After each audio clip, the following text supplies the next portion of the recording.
I wake up every morning looking forward to opening my laptop. Even if I'm working on a piece of code that I've worked on before, I can look at code that I wrote 3-4 years ago and think this could be done better. The thing about tech is we learn, we unlearn, and we relearn. But there's no such thing as failure if you learn from that experience. My name is Mahmoud, and this is my story.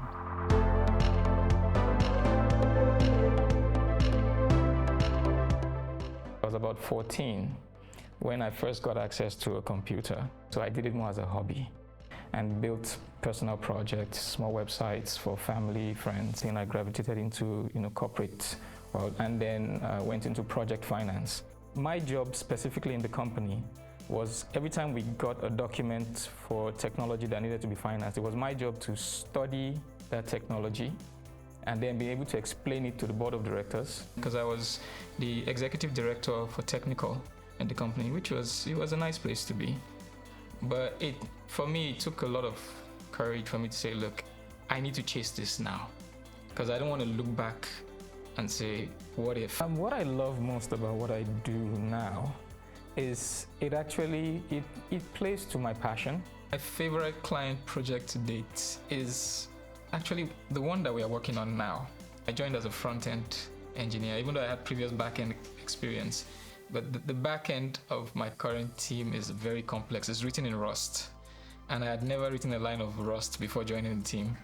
And Rust is not the easiest language to grasp. But when you finally get to it, it's beautiful to work with. And so getting to that point in my career where I can actually work on both the back end and the front end. I can take ownership of features from back to front.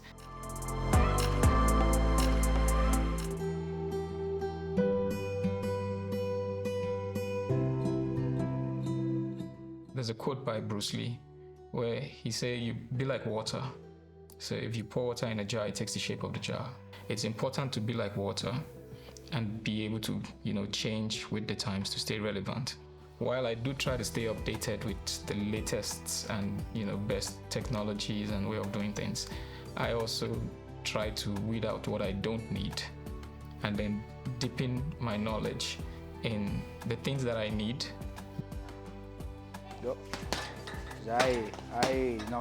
So I do mixed martial arts as a way of pushing myself beyond my comfort zone.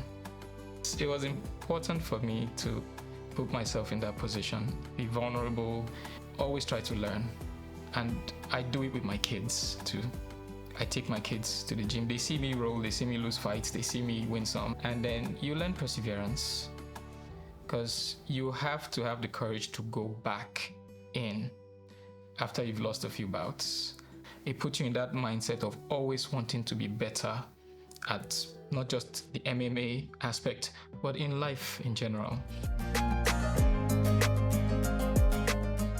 My biggest inspiration, I would say, is family. To inspire them to follow their own dreams and support their dreams. My son, he's 15. So he's also interested in software engineering. He writes a column in one of the teen newspapers in town here. And so I'm trying to encourage that creative mindset, whatever it is. I want to nurture whatever talent that my children show. And so if my son continues his interest in being a software engineer, then my job is to continue to support him. When I found out about Andela gave us opportunities that no other company was doing. You are working with quality engineers. I have someone who worked at NASA for a bit. Our DevOps person, a brilliant young lady from Egypt. If you meet anybody who has ever been part of the Andela team, they go on to become world-class developers. Andela gives you a lot of information on personal development, career development, how to, build yourself and get the best out of where you are. I think Andela was one of the first companies that gave us over here the opportunity to be part of the global work community. Andela is the future of work.